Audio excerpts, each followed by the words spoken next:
Voy a comenzar a grabar para que sus compañeros que se incorporen después sepan lo que estuvimos conversando. En particular, la clase de hoy va a consistir en lo que se conoce como mapa geológico. Maximiliano, levantaste la mano.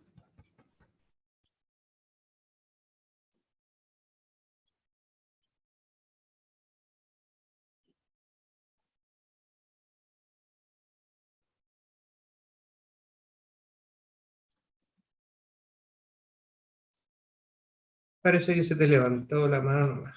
Ya, Maximiliano. Ok, como iba diciendo entonces, vamos a iniciar la clase de hoy. Vamos a revisar lo que corresponde al mapa geológico. Esta también es una clase de la profesora Adeline. Varias modificaciones que le hice yo. Bueno, un mapa geológico como tal, es un mapa geológico que vendría siendo, bueno, va a ser la representación en un mapa topográfico de los diferentes tipos de roca que vayamos a tener en terreno. Es una representación de la roca que hay en la superficie terrestre como tal. Vamos a poder ver las relaciones de contacto que hay entre ellos, son concordantes, discordantes, y para ello también se utiliza normalmente colores para poder diferenciar. Además, se pueden observar algo que nos interesa mucho a nosotros, que son las estructuras de origen tectónico, las fallas, los pliegues que pueden existir. También se pueden incorporar otro tipo de información como recursos minerales, contenido de fósiles, no sé, yacimientos minerales. Se le puede incorporar más información, pero principalmente eso. El mapa geológico es un mapa que muestra los tipos de roca que hay en superficie y las estructuras geológicas que existen. ¿Qué componentes va a tener un mapa geológico? Un mapa geológico, para ser entendido y poder ser leído como tal, necesita tener un título para saber de dónde corresponde. Tiene que tener una orientación. Normalmente los mapas van a tener el norte hacia arriba y el resto de los puntos cardinales respectivos, ¿cierto? El sur hacia abajo, el oeste hacia la izquierda, el este hacia la derecha. En algunas ocasiones se incorpora la desviación del norte magnético, si es un poco más específico el mapa en sí. Necesita también tener una escala gráfica y una escala numérica. Ya vamos a conversar qué corresponde a eso. Tiene que tener las curvas de nivel, el mapa topográfico que estábamos hablando antes.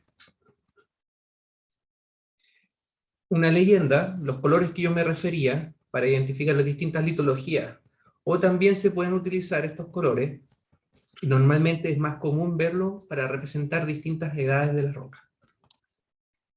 Tiene que tener una simbología, ¿cierto? Normalmente para las estructuras, la presencia de fósiles, los yacimientos minerales, los caminos, ríos, ese tipo de cosas. La simbología van a ser los símbolos, van a ser los dibujos que van a estar contenidos dentro de nuestro mapa. No confundir simbología con leyenda, son cosas distintas. La leyenda son los colores y la simbología son los símbolos que vayamos a colocar en el mapa.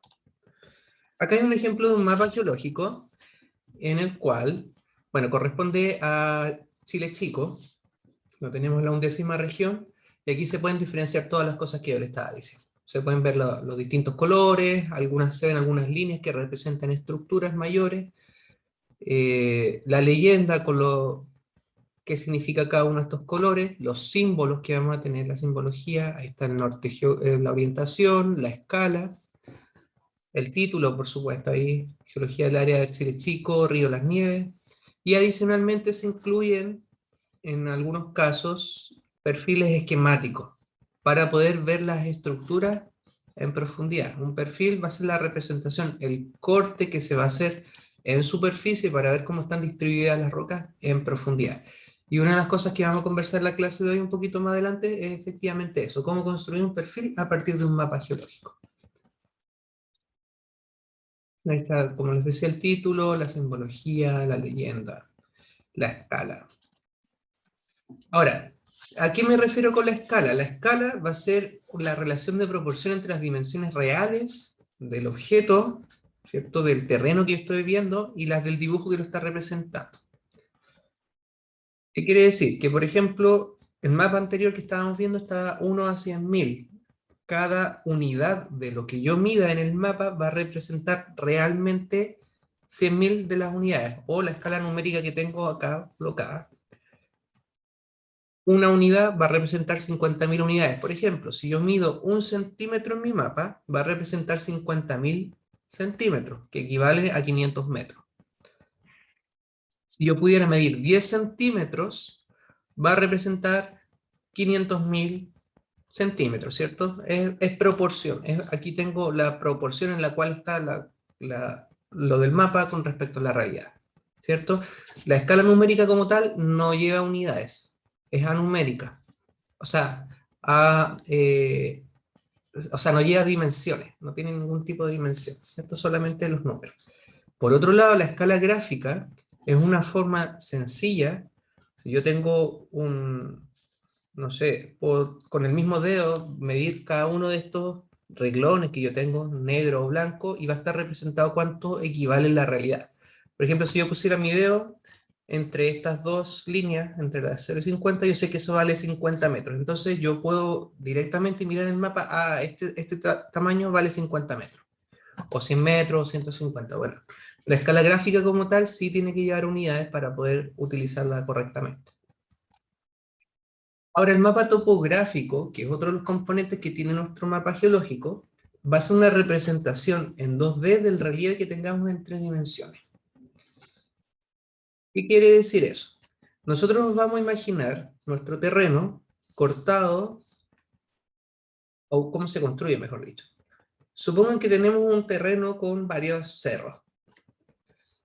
Y a este terreno lo vamos a cortar con planos horizontales a distintas alturas, a 0 metros, a 50, 100, 200 metros de altura, y al intersectar este volumen de roca, cerro que tengamos con estos planos, se van a generar líneas. Esas líneas van a corresponder a las curvas de nivel, y dependiendo de la morfología, de la forma que tenga nuestro terreno, van a presentarse en algunos casos acá concéntricas, lo que estamos viendo cuando tenemos una montaña, normalmente quedan figuras cerradas, círculos o casi círculos, con los valores más altos en el centro de altura y los valores más bajos hacia el pie, ¿cierto? Lo que uno esperaría en una montaña, ¿cierto? Valores mayores, valores menores, y son todos estos planos que están cortando la topografía. En el caso de que tengamos una acantilado o una pendiente muy alta, las curvas de nivel van a estar cada vez más juntas debido a que los planos van a estar más separados. O sea, desde esta línea a esta línea, la altura se pasa muy rápido por la pendiente que tenemos. En cambio, cuando tenemos terrenos mucho más planos, las curvas de nivel van a estar cada vez más separadas. Entonces, a partir de la interpretación de las curvas de nivel, nosotros podemos imaginarnos cómo es el terreno en 3 dimensiones. Acá tenemos el ejemplo, si cuesta un poco visualizarlo anteriormente, lo que estábamos viendo antes. Acá tenemos un cerro, ¿cierto? Con distintos planos que lo están cortando. A 10 metros, a 20, a 30, a 40 y a 50. Si se fijan, ahí tenemos la representación en el mapa y va a tener esta forma, con las curvas más grandes en el centro, las curvas más chicas afuera. O los valores, las cotas, ¿cierto? La cota 10, la cota 20, 30, 40 y 50. Entonces, cuando yo hable de curvas de nivel, son las líneas, y las cotas van a ser los valores que van a representar esas alturas. Acá, ejemplos, para que nos vayamos imaginando un poco cómo se relacionan estos mapas topográficos con las curvas de nivel. Supongamos que tenemos un terreno aquí. Bueno, este es un pequeño ejercicio que me gustaría hacer, ¿verdad? En el cual, para cada uno de estos números, 1, 2, 3, 4, 5, me gustaría que le asociaran ahora una letra, A, B, C, D, E, considerando la forma que están viendo. ¿Quién cree saber a cuál corresponde el dibujo 1?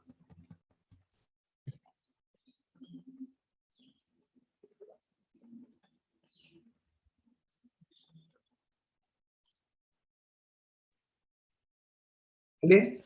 ¿Por qué Ale? Ahí Dana me dice que... Ah, bueno, hay dos personas que me han dicho Ale, ¿cierto? Tenemos la misma altura y son más o menos simétricos. Este se ve un poquito más cerrado o más junto el cerro que este. Por lo tanto, este está un poquito más abierto que el que tenemos acá. Y las curvas son parecidas a las alturas. Los planos los van a cortar más o menos similares. Ok, sí, puede ser ese. Y el 2. Se te estaban diciendo que el 1 corresponde al eje.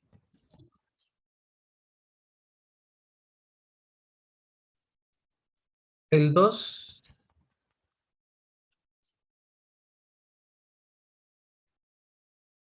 ya, ¿por qué no corresponde? Algunos me están preguntando por qué al 2, el 2 corresponde al D. ¿Por qué el 1 no podía ser el D? Porque fíjense que acá esto es mucho más profundo, por lo tanto van a haber varias curvas que van a estar separadas. En cambio, esto es menos profundo, hay muchas curvas que van a estar cortando, por ejemplo, a esa altura y van a estar unidas, y eso es lo que estamos viendo acá, que hay curvas que se comparten. En cambio, en esta, como es tan profundo, las curvas no se alcanzan casi a compartir. Por eso están separadas en círculos, cada uno en círculos concéntricos. Ahora, en el caso del 3, el 3, ¿cuál correspondería? Hay algunos que dijeron el A, que correspondía al 2. Fíjense que en el caso del 2, las alturas son similares, por lo tanto, las curvas que vamos a tener acá, también la misma cantidad de curvas deberíamos tener. En cambio, miren, en el caso del A, para el 3, este va a tener más cantidad de curvas porque es más alto. Y si miran por aquí con el A, se dan cuenta que tiene una curva más aquí adentro en comparación a esta. ¿Cierto? Acá tenemos dos curvas antes de que lleguen a una que sea común, que podría verse así. Tienen dos curvas, ¿ya? Ahí tenemos una, y esta no alcanza a aparecer acá, porque esta no aparece, ¿cierto? Entonces por eso este tiene una curva más que el otro. Entonces el 3 corresponde a la A. Y ya casi lo tenemos listo, ¿no? Aquí podemos contar cuántos cerritos hay. Acá hay 3 puntas y acá hay 4. Entonces también lo podemos sacar así. Este tiene 4 puntas en total. 1, 2, 3, 4. Entonces el 4 corresponde al... O sea, el 5 corresponde al B. ¿Sí? Ay, el 5 corresponde al B, me quedé un poco checo. Y el 4 corresponde al C porque son menos puntas, ¿cierto? Fíjense que estas dos están más o menos iguales, por lo tanto tienen curvas separadas allí, y tienen una en común y después tienen esta otra acá. ¿Ya? Se ve más o menos, se hace la idea que viendo las curvas de nivel es posible imaginarse un poco la topografía en 3 dimensiones. Un poquito más adelante vamos a ver otra forma de visualizar estas curvas en el caso de los valles, de las quebradas. Bueno, yo decía que dentro de la leyenda los colores podían significar las edades. ¿A qué me refería con eso? Bueno, en geología general, los que tuvieron conmigo el semestre anterior, nosotros conversamos de la escala de tiempo geológico y probablemente en geología el resto de los que lo había tomado con otro profesor también lo han visto. Existe una escala de tiempo geológico en el cual el tiempo o la historia que tenía nuestro planeta se puede dividir en distintos periodos, ¿cierto? Cada periodo se caracteriza por distintas cosas. El origen del planeta, la aparición de las plantas, los primeros peces, los grandes reptiles, distintas cosas que existen y se pueden observar dentro de las rocas a lo largo del tiempo. Entonces, para cada una de ellas, basado en las observaciones que se pueden hacer, y bueno, obviamente otros ensayos de laboratorio, se puede determinar la edad en la cual se formó este tipo de roca. teniendo en la parte de acá las rocas más recientes y lo que tenemos acá, las rocas más antiguas. Si se fijan, hay unos colores que son muy representativos. Lo amarillo, por ejemplo, que tenemos acá es lo más reciente, los naranjitos después viene un poquito más antiguo, lo verde, lo azul, los morados, este otro tipo naranjo, y así. Entonces, en nuestros mapas geológicos vamos a ver esta representación de colores y nos va a indicar edades. Al poder ver la edad de las rocas que tenemos dentro del terreno, nosotros, utilizándola también, considerando las estructuras, podemos determinar si corresponde a una falla normal, una inversa, o lo que estábamos conversando en la clase de ayer, si es un pliegue anticlinal o sinclinal, viendo que en el núcleo, por ejemplo, estén las rocas más antiguas o las rocas más nuevas, ¿cierto? Se puede hacer esa diferencia. Entonces, las distintas rocas las vamos a representar con estos colores. Denme un segundo.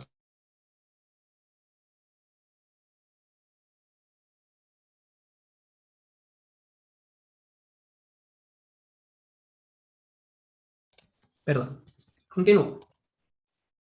Bueno, no es necesario primero, que lo digo al tiro, que se memoricen todos estos nombres. Se puede usar una simplificación un poco mayor cuando nos refiramos a distintos tipos de roca. Podemos considerar las eras, el Cenozoico, el Mesozoico y el Paleozoico. Y hasta el periodo cuaternario, neógeno, paleógeno, cretácico, jurásico, triásico y los que están acá. Ya para que no se compliquen con tantos nombres, si llegan a ver alguno de estos, pueden consultar esta tablita que es un poco más simplificada. Y aquí salen también las edades casi muy certeras de los millones de años que corresponden cada una de ellas, para saber qué tan vieja es una roca. En algunos mapas también pueden ver, cuando son mapas mucho más locales, no tanto escala regional, uno a 100.000, uno a 50.000 que estamos viendo recién, se les pueden colocar algunas simbologías a las litologías para poder representarlas y diferenciarlas. Este no es tan común, y sobre todo los mapas del Sennacheribim, que probablemente les toque ver en algún momento en el trabajo, no van a tener esta leyenda, o sea, esta simbología leyenda, porque aquí están mezcladas las dos cosas con colores y con símbolos dentro. Ya, lo coloco igual porque en algunos casos, sobre todo los ejercicios que se hacen en laboratorio, o bueno, en la ayudantía o algo así, se suelen colocar algunos de estos símbolos para que no se extrañen. Pero normalmente los mapas geológicos no los van a encontrar, sobre todo los que sean más formales. Ok, me gustaría, si bien esto lo vamos a ver con más detalle en unas clases más, me gustaría introducir, aunque esto ya se conversó en geología, recordar más que nada, cómo se hace para orientar las estructuras, sobre todo los, los pliegues y las fallas. Tanto pliegues como fallas, dado que son planos, al final son planos de roca que están cortados o están doblados, se puede obtener una orientación en el espacio con respecto al norte y una inclinación que van a tener. Es lo que se conoce como el rumbo y el manteo, o el rumbo y el buzamiento. Entonces, me gustaría recordar esto un poco porque la orientación de estas estructuras las vamos a encontrar presentes como un símbolo más dentro de los mapas. ¿Ya? Solo para recordar, el rumbo corresponde al ángulo que se va a formar entre la intersección, perdón, recapitulando, perdón, me enredé. Para obtener el rumbo, lo que se debe realizar es lo siguiente: imaginarse un plano horizontal que esté cortando a la estructura que yo estoy viendo. En este caso, el dibujo que tenemos acá, tenemos una roca, un plano de roca que está inclinado, ¿cierto? Lo vemos acá con una cierta inclinación. Entonces, en cualquier punto yo lo intersecto con un plano horizontal, y la intersección de dos planos me va a dar una línea. Esa línea, con respecto al norte geográfico, o sea, perdón, al norte magnético, va a tener una cierta desviación. El rumbo va a corresponder efectivamente a el ángulo que se va a formar el norte magnético con respecto a esta línea. Acá lo podemos ver de otra manera, ¿cierto? Tenemos el plano que está inclinado, tenemos un plano horizontal que lo está intersectando, necesariamente se va a generar una línea. Entonces yo miro desde arriba y esa línea con respecto al norte magnético va a tener un cierto ángulo. Ese ángulo va a corresponder al rumbo. ¿Ya? Se puede dar en distintas notaciones. Está la notación clásica de rumbo y manteo, pero también se puede usar el deep direction para orientar los planos, o también está el azimutal. Eso lo vamos a ver en algunas clases más cuando empecemos a ver proyecciones y todo ese tipo de cosas, pero para que sepan. Entonces, bueno, y el segundo componente para orientar un plano corresponde al buzamiento o manteo, que va a ser el ángulo de inclinación con respecto a este plano horizontal, ¿cierto? Entonces, yo tengo aquí el plano horizontal imaginario que tengo, y tengo un ángulo con respecto al plano que yo estoy midiendo. Ese ángulo va a corresponder al ángulo de manteo o de buzamiento. ¿Cómo voy a representar el rumbo y el manteo? En un mapa van a tener estas formas de T medias alargadas, donde la línea mayor va a corresponder al rumbo, la línea de rumbo. Si yo sé que, por ejemplo, el norte de mi mapa está para allá, yo puedo medir el ángulo que tengo aquí con respecto a esta línea, ¿cierto? Y va a aparecer un número y una línea. Esa línea corresponde a la dirección del manteo y el ángulo de manteo. En este caso, el manteo iría hacia el sureste con 45 grados. ¿Ya? Esta simbología la van a encontrar muy comúnmente en los mapas geológicos, sobre todo para los pliegues y las fallas, y vamos a poder determinar así la orientación que tienen estas estructuras. ¿Por qué me interesa eso? Porque yo puedo ver, como yo les decía en la clase anterior, los regímenes tectónicos sabiendo la orientación que tienen las estructuras, desde dónde venía el sigma 1, hacia dónde está orientado el sigma 3, con qué ángulo. ¿Dudas con respecto al rumbo y manteo? ¿O se acuerdan más o menos lo que correspondía?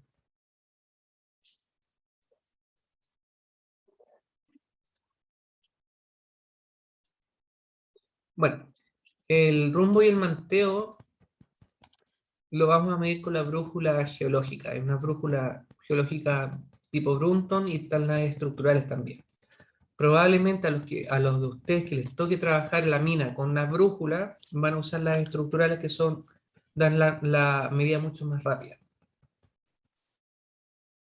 Como les digo, esto lo vamos a revisar con más calma en unas clases más adelante, pero quería introducir eso del rumbo y manteo porque lo vamos a ver aquí en los mapas. ¿Ya? Algunos ejemplos. Simbología de rumbo y estrato, como, o sea, rumbo y manteo de los estratos. Aquí tenemos un estrato inclinado como el ejemplo que estábamos viendo recién. En el mapa se vería así, ¿cierto? El rumbo corresponde a la línea de acá, ¿cierto? Y el manteo en esa dirección con 60 grados. Ahora, podemos tener planos horizontales y va a haber una simbología especial, que se usa un círculo con una cruz, porque al ser un plano horizontal es paralelo a cualquier plano horizontal que yo quisiera utilizar, no lo puedo orientar de ninguna otra manera. Entonces este es el símbolo que corresponde. Y cuando son de 90 grados, se puede determinar el rumbo, y el manteo no puedo decir que cae hacia la derecha o hacia la izquierda porque está vertical. Por lo tanto, se le cruza con una línea, va a ser una línea muy larga que corresponde al rumbo y una línea pequeña con la dirección de manteo en ambos lados y sin indicar ningún número. ¿Vale? Ese es para los planos verticales, planos horizontales y a los planos que tienen algún manteo. ¿Cómo se ven los pliegues y las fallas? Para el caso de los pliegues, acá tenemos en profundidad cómo se vería. O si hiciéramos un corte, ¿cierto? Como veíamos los cortes en los caminos, acá tenemos un pliegue anticlinal, o bueno, o sea, un sinforme. Acá tenemos un antiforme, suponiendo que no conocemos las edades, o si las conocemos ya, este es un sinclinal y un anticlinal. La representación en el mapa se vería de esta manera. Para el sinclinal, la simbología que se utiliza son flechas que convergen hacia el eje axial del plano, o sea, del pliegue. ¿Cierto? Ahí tenemos dos líneas, dos flechas que están convergiendo hacia el eje axial. ¿Vale? Y en el caso del anticlinal, desde el eje van a estar divergiendo las líneas. Las líneas o sea, estas flechas como tal están indicando la dirección del manteo.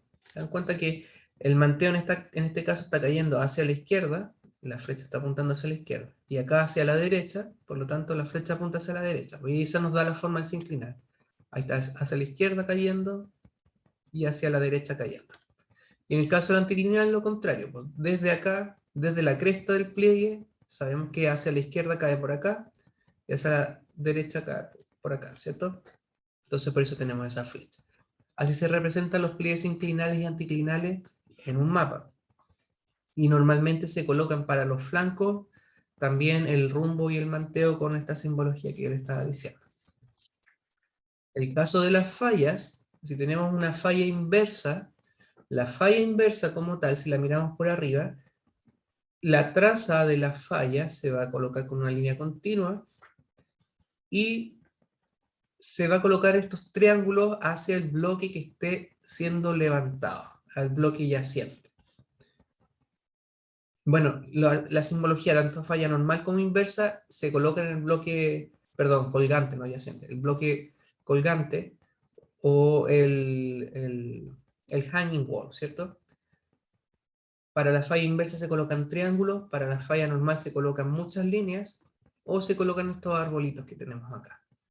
¿Ya? Pero siempre la simbología indica hacia el bloque colgante, ¿vale? Tanto para la falla inversa como la falla normal. En el caso de la falla de rumbo, se le coloca también la traza a la falla y se pone la dirección en la cual se están desplazando los bloques. Recordemos que en este caso no hay bloque colgante y yaciente, sino que un bloque que se mueve hacia la derecha y otro hacia la izquierda. Entonces aquí tenemos el ejemplo de una falla sinestral y se fijan que el bloque de la izquierda es el que se mueve hacia la izquierda. Si fuera una falla dextral, la dirección de la flecha sería al revés. Ahora, ¿cómo se construye el mapa geológico como tal? Bueno, en terreno, esto normalmente no lo van a hacer ustedes, lo va a hacer el geólogo. El geólogo va a terreno, ve diferentes afloramientos de roca, obtiene las ubicaciones de estos, las coordenadas GPS, identifica el tipo de roca, obtiene las edades, las estructuras principales, va construyendo su mapa dependiendo si voy con el mapa topográfico y en esta zona encontré un tipo de roca, ya voy delimitando la zona y la voy coloreando con la leyenda que corresponda, le voy colocando la simbología que corresponde. Con la brújula se van obteniendo la orientación de las distintas estructuras, los rumbos y manteos que yo les estaba mostrando, y además se van tomando notas adicionales en la libreta, dibujando perfiles, ese tipo de cosas, cosas de poder sustentar después toda esta información.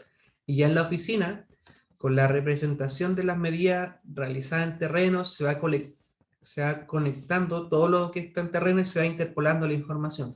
Por supuesto que el geólogo no va a caminar por todo el área, sino que va a ir por algunos puntos y después se interpola de la manera más coherente posible.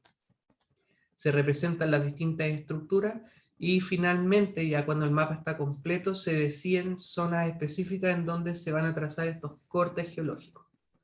Los cortes geológicos o perfiles, ¿cierto? Ya les decía que era la representación en profundidad de las rocas, cómo van a estar distribuidas. Ahí se pueden ver también las distintas estructuras, los pliegues, las fallas que podemos tener, las relaciones de contacto, ese tipo de cosas. Acá está en el ejemplo del mapa geológico de Chile, este está a escala 1 a 1 millón. Bueno, aquí tenemos la zona central, ahí tenemos a Santiago. Si les interesa ver este mapa más en detalle, acá está el link para que lo puedan descargar. Y ahí tenemos la representación de los distintos tipos de roca. Acá incluso le incluye un cierto código para poder, si tenemos problemas como para identificar los colores, también va a tener con un cierto nombre representado. ¿Profe? ¿Sí? Una consulta, ese mapa geológico, por ejemplo, los colores que están ahí representados son los mismos colores que uno emplea por los tiempos, ¿no? ¿O son colores como asociados a la roca solamente? ¿O No, está no, asociado al tiempo? lo que tú dices es con respecto al tiempo. Recuerden, yo les decía que el amarillo, por ejemplo, era lo más reciente y lo tenemos puesto acá. que es la roca, o ni siquiera roca, sino que es suelo que está rellenando cavidades. En la zona de Santiago es una cuenca, por ejemplo, ¿cierto? Que lo tenemos entre la cordillera de costa de los Andes y los cordones transversales acá en el norte y en el sur. Y es un hoyo, entonces todo el sedimento que va erosionando va rellenando acá la cuenca. Por eso tenemos la roca más reciente aquí encima. Y hacia la cordillera tenemos distintas edades, y si se dan cuenta, hay una tendencia a tener franjas de distintos colores y cada vez más antiguas a medida que avanzamos por acá.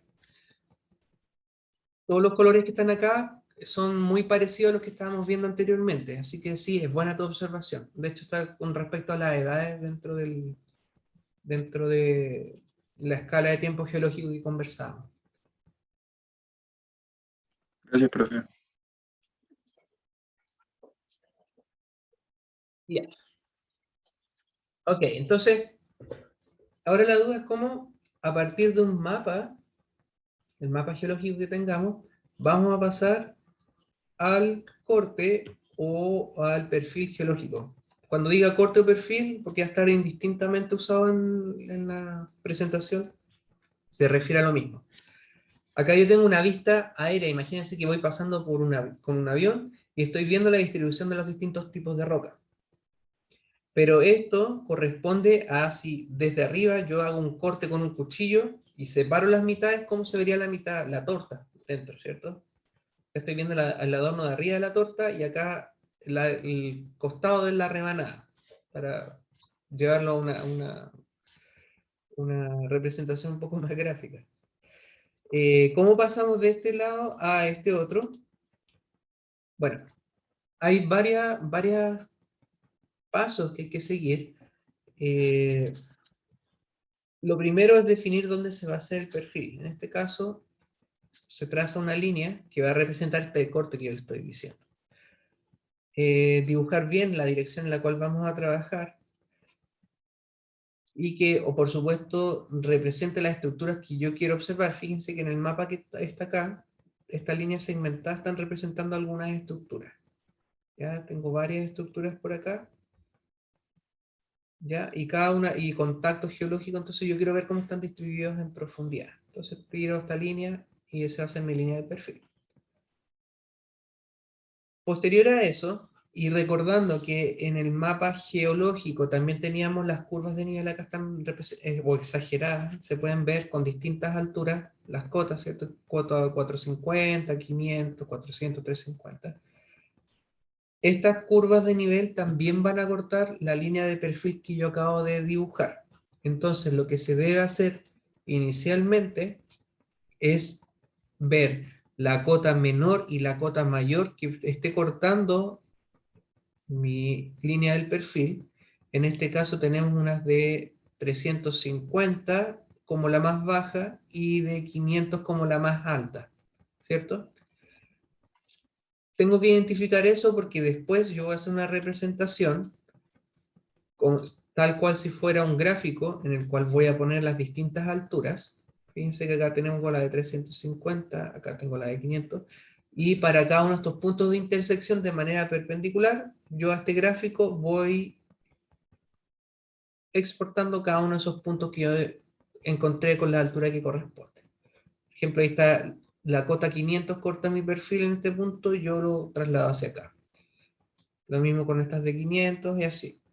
Y lo que yo tengo que hacer después es solamente hacer la unión de esto y vamos a tener la representación de la topografía. ¿Cierto? Se le coloca acá la orientación de la línea que corresponda y se unen estos puntos. Entonces ahí yo voy a tener la representación de la topografía en el terreno, en el sector donde yo estoy dibujando mi perfil. ¿Ya? Ese es el primer paso que hay que hacer para poder dibujar las rocas en profundidad. Posteriormente, lo que yo tengo que hacer, nuevamente fijarme en los contactos que están cortando esta línea de perfil, y identifico los distintos tipos de roca y también los exporto a la parte superficial del perfil que yo estoy dibujando. ¿Ya? Para cada uno de los contactos voy encontrando. Aquí, si tienen colores, pueden empezar a utilizarlos para tener una referencia, o si no, simplemente dibujar las líneas. Y ahí yo voy a saber, aquí en la superficie, cómo están distribuidas las rocas. Ahora yo quiero dibujar en profundidad. ¿Qué es lo que tengo que hacer? Tengo que calcular el buzamiento o el ángulo de inclinación y la dirección de la inclinación. Si tengo la información, puedo llegar y dibujarla. Por ejemplo, si aquí me saliera la representación que yo les mostraba antes, de esas T y saliera con un cierto ángulo, yo puedo dibujar acá con el ángulo que corresponda. Si los tengo, es llegar y dibujar. ¿Ya? Si no sale tan claro, o sea, no sale toda la información, y normalmente va a pasar eso en los mapas, se utilizan los métodos de 2 y 3 puntos que se conocen para poder interpolar información desde otros lugares del mapa al sector donde yo estoy observando. ¿Ya? Si yo tengo la información, simplemente uno. Si no, tengo que usar estos dos métodos. ¿Ya? Bueno, algunos tips cuando se esté dibujando esto. Si los límites de las capas están paralelos a las curvas de nivel, significa que las capas litológicas van a ser horizontales, por lo tanto no hay que hacer mucho cálculo, se dibujan horizontales. Si después de que yo tengo representado todo esto, llegué a este dibujo, al corte geológico, conozco las edades de cada capa, como estaba pasando en este caso, que por los colores yo podía saber las edades, se pueden identificar pliegues anticlinales y sinclinales. En los perfiles que yo esté dibujando siempre conviene identificar las estructuras mayores como fallas y pliegues antes de irse más al detalle. Y las medidas que yo pueda sacar en el mapa geológico tienen que condecirse con respecto al mapa, o sea, al corte geológico que yo estoy realizando. ¿Ya? Tengo que ir comparando eso para que sea acorde. Ahí tengo un ejemplo ya completo con todas las inclinaciones que estamos viendo antes. Y con eso se puede, en este caso, representar o reconstruir en profundidad las rocas como están distribuidas. Bueno, aquí igual tiene un poquito más de arte y todo. Normalmente no quedan tan perfectos. Aquí ya está un poco más acomodado. Pero se fijan que en este caso habían tres fallas, una identificada acá, otra identificada acá y otra acá. Entonces esas son las que están dibujadas aquí y basado en eso se realiza la reconstrucción de este perfil. Ya, ok. ¿Cómo, si no tengo la información completa en el mapa, puedo identificar el buzamiento o el manteo de las capas geológicas? Ya, nuevamente volviendo al tema de la topografía, imagínense que tenemos un valle por donde baja un río o tengo una quebrada entre medio de dos cerros. Las curvas de nivel que están representando este sector van a tener estas formas de V invertidas. La V va a ir apuntando en contra de la pendiente. Si la pendiente o el sentido de drenaje cae, en este caso, hacia nosotros, las V van a estar apuntando hacia arriba, en la dirección contraria. ¿Ya?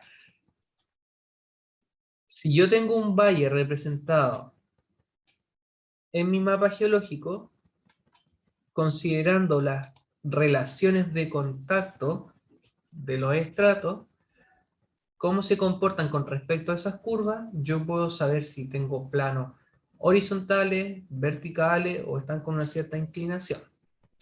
El caso de los estratos horizontales, el ejemplo que tengo acá, ¿cierto? Tengo una capa horizontal verde y una capa horizontal celeste. El contacto entre ellas, que es horizontal, siempre va a ser paralelo a las curvas de nivel, no las va a cortar en ningún momento, porque recordemos, las curvas de nivel corresponden a superficies horizontales, y como el contacto también es horizontal, son paralelos y por lo tanto no debería cortarlas en ningún momento. Entonces, si yo estoy viendo eso en un mapa geológico, basado en esto, lo que se conoce la regla de las V, en una quebrada, significa que los estratos son horizontales y no tengo que hacer mucho más. Lo que decía anteriormente en los tips que estaba mencionando.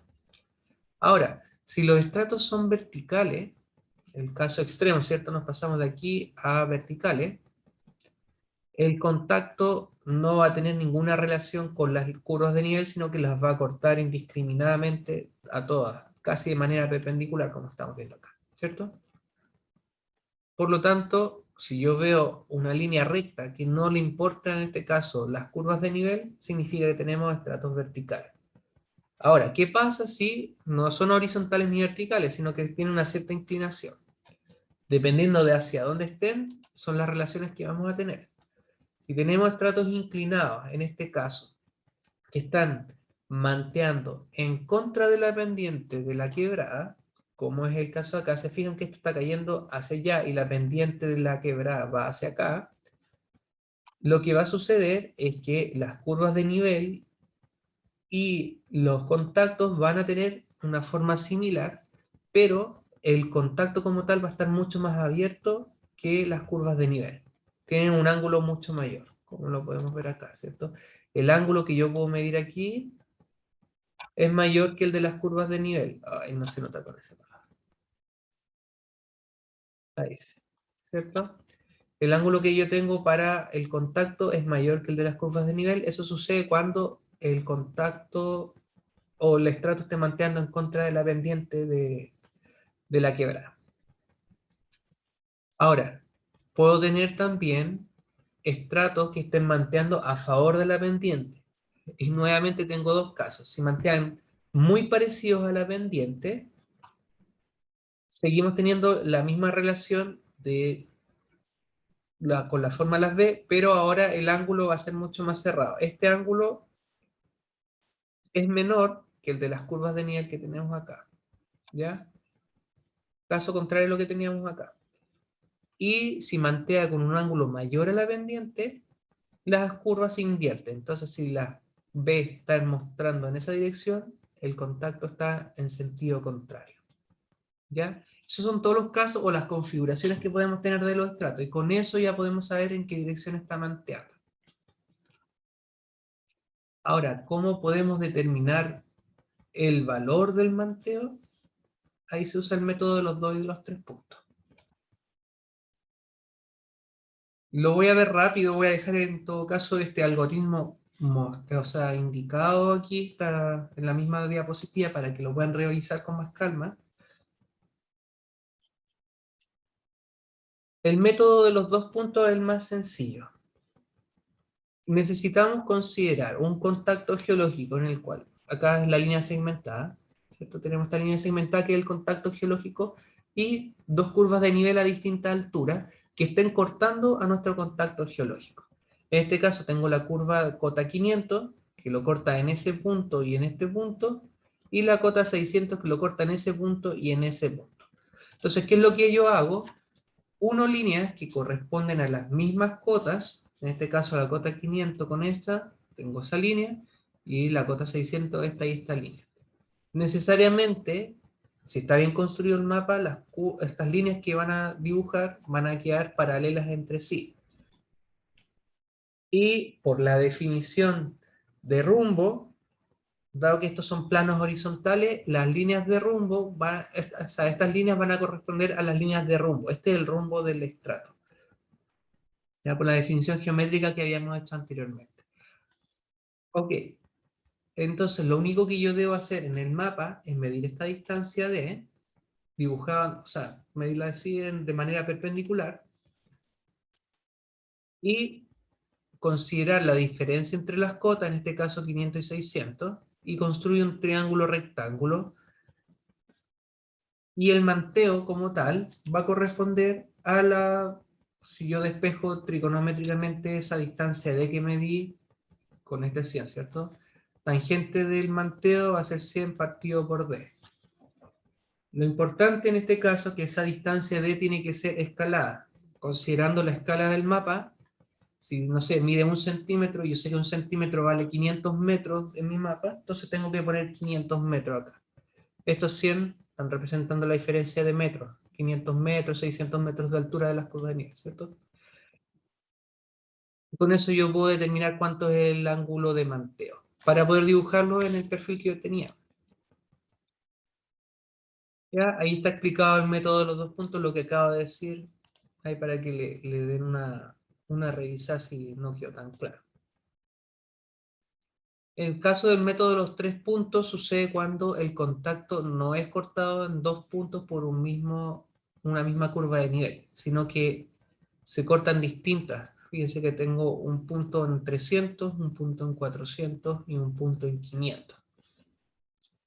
Para usar el método de los 3 puntos necesito que haya una diferencia de cota entre 2 puntos distintos. Por ejemplo, aquí estoy considerando el de 500 y el de 300. Yo sé que entre medio de 300 y 500 está la curva 400. Trazo esa línea entre esos 2 puntos. Voy a sacar un punto auxiliar que va a corresponder en este caso a la mitad de esta línea. La uno con la línea del 400. Ahí tengo mi rumbo. Y después puedo trazar una línea desde aquí hasta este punto, o desde este punto a este punto, geométricamente corresponden a la misma distancia d, y ahí tengo nuevamente para poder construir el método de los 3 puntos. ¿Ya? La misma consideración que esa distancia d, si tiene que ser escalada a la distancia que corresponde en la realidad, para que podamos determinar correctamente el manteo. ¿Ya? Puede sonar un poco engorroso, pero realmente cuando ustedes lo realizan en un mapa es mucho más sencillo. Y acá también está el algoritmo, cómo se desarrolla. Ok, ¿por qué queremos realizar cortes geológicos como tal? Porque podemos, en este caso, si tenemos la representación de un corte geológico, determinar el orden de los eventos que han pasado en el terreno. Y es algo que me gustaría que se tomaran ustedes ahora unos 2 o 3 minutos. Supongamos que ya hicimos nuestro perfil y tenemos esto. ¿Cómo podríamos ordenar los distintos eventos que generan las rocas, los pliegues, las fallas que tengamos acá? Fíjense que tenemos unas capas que están inclinadas en esta dirección, que están inclinadas acá. Tenemos esta inclinación, o sea, estos pliegues de por aquí, una falla, y tenemos distintos tipos de roca que están identificados acá. Quiero que se tomen unos 3 minutos para determinar el orden, y ahí yo les voy a mostrar y vamos viendo qué tal, y si quedan algunas dudas. ¿Ya? Nos vamos a tomar unos 3 minutos para que determinen el orden de los distintos eventos que estamos viendo en este ejercicio.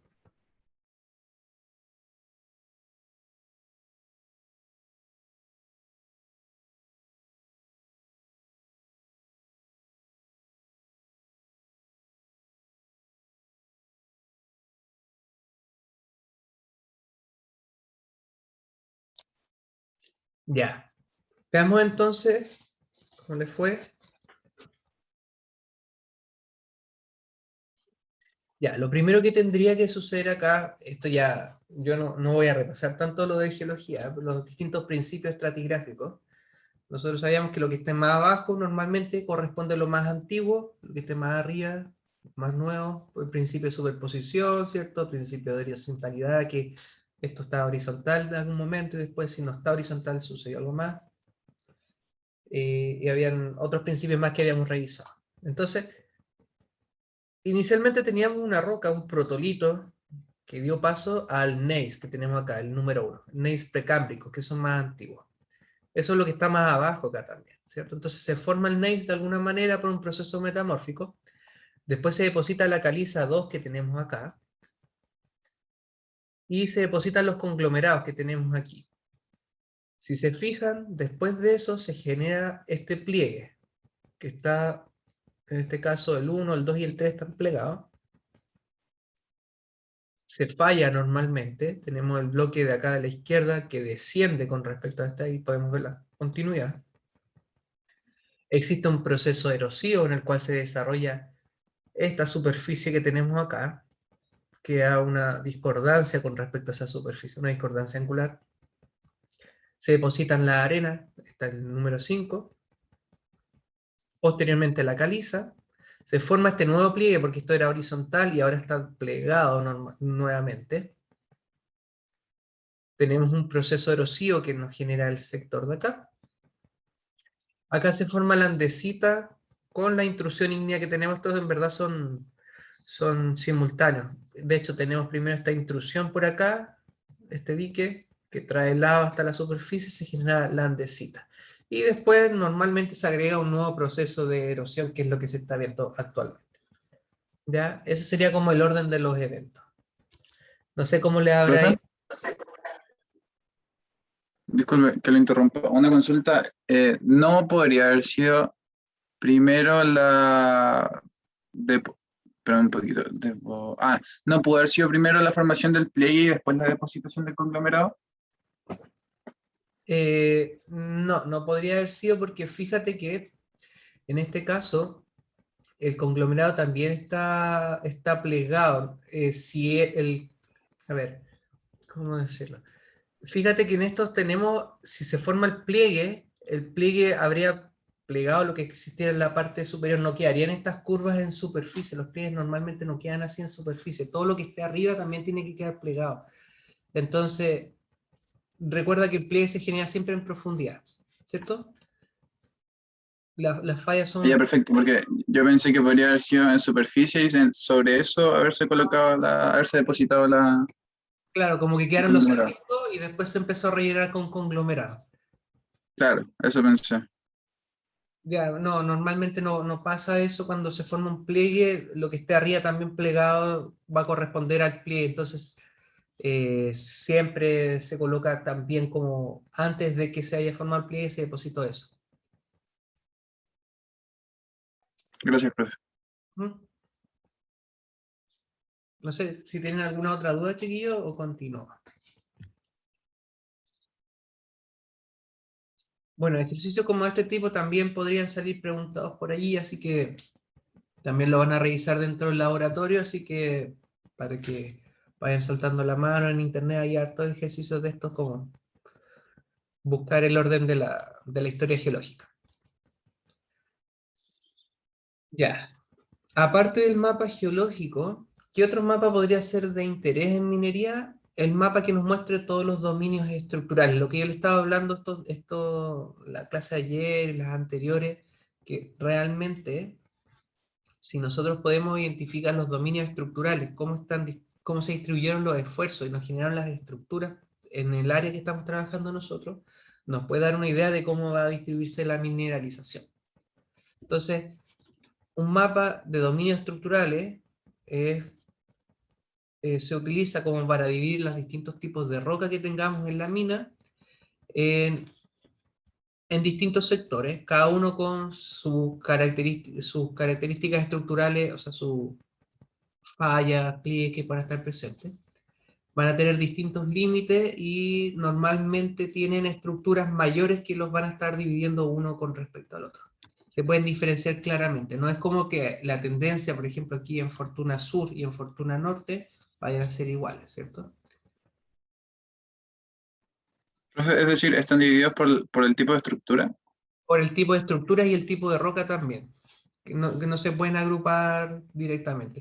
Mira, acá está con más detalle el mismo de Chucky que tenemos acá, y tienen distintas tendencias. Fíjate que lo mismo que teníamos antes, no sé, pues las estructuras en este lado se ven casi noreste-suroeste, y acá son casi norte-sur. Entonces, claramente las estructuras que están dominando acá el comportamiento mecánico es totalmente distinta a las que tenemos acá. Y por eso es necesario realizar esta división en distintos dominios estructurales. ¿Ya? Para definir los dominios, como les decía, son los contactos que van a cambiar, que marcan cambios en la geología. Puede ser entre rocas ígneas intrusivas, volcánicas, subvolcánicas, rocas sedimentarias. Si hay cambios litológicos importantes, se suele utilizar como límite para estos dominios estructurales. La falla de la escala de mina, ya no tanto a escala regional, sino que a escala de minas son fallas mucho más locales, no tan grandes, que se pueden dividir en distintos bloques. Las estructuras plegadas también a escala mina, y las fallas, pliegues a escalas de banco y entre las rampas cuando se hila un poco más fino. Aquí, por ejemplo, ¿cierto? Cuesta un poco diferenciar, pero se puede, si se mira con más detalle, hacer la distinción como lo teníamos acá. ¿Cierto? Aquí tenemos esa falla principal bien grande que de hecho atraviesa todo el terreno, que es la que tenemos acá, y estos dos que yo les decía, pero acá al lado derecho también, perdón, también puede estar separado en varios sectores más, también considerando todas estas observaciones que yo les digo. Se utiliza esta separación de dominios estructurales porque se toman distintas consideraciones. El comportamiento mecánico de la roca va a ser distinto, las estructuras para el análisis de estabilidad, que vamos a ver más adelante también, se hace de manera diferente considerando las tendencias que existan. Por eso es necesario en este caso, o es útil, contar con este tipo de mapas cuando se esté desarrollando la etapa de diseño de la mina. Ok. Harold, disculpa, levantaste la mano. Cuéntame.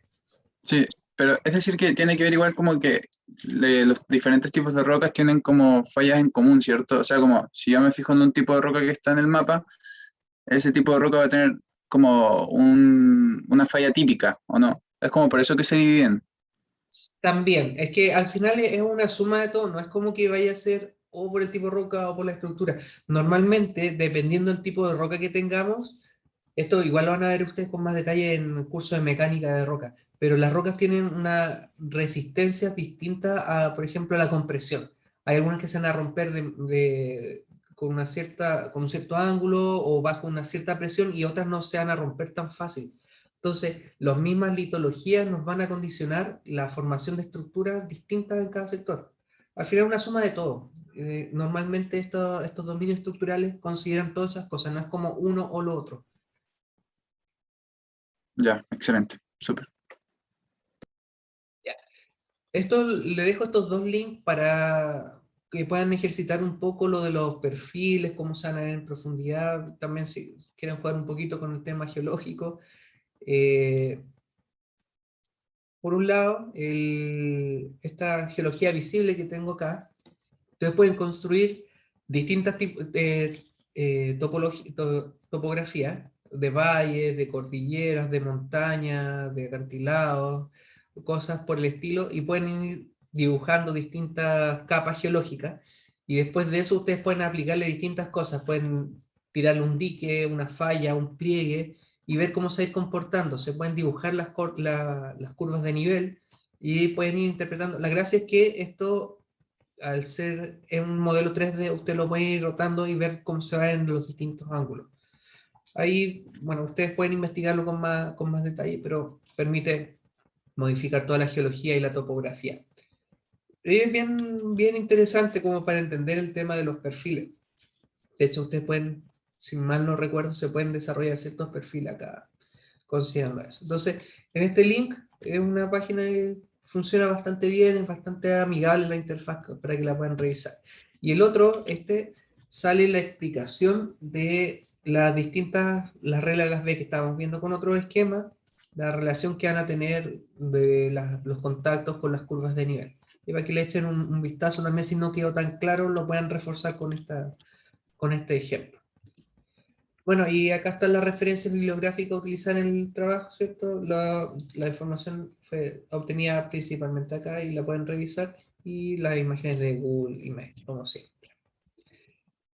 Eso, chiquillos, con la clase de hoy. Igual estamos dentro del tiempo, así que súper bien. Nos vemos bueno, no sé si hay alguna otra duda o dejamos la clase hasta acá. Así que no hay más dudas. Está bien, profe. Gracias por venir, chicos. Que tengan buena semana y nos vemos el próximo martes. Cuídense. Chao, profe. Cuídese. Que la lleven. Chao, Que esté profe. bien. Chao, profe. Chao, profe, que esté bien. Igual.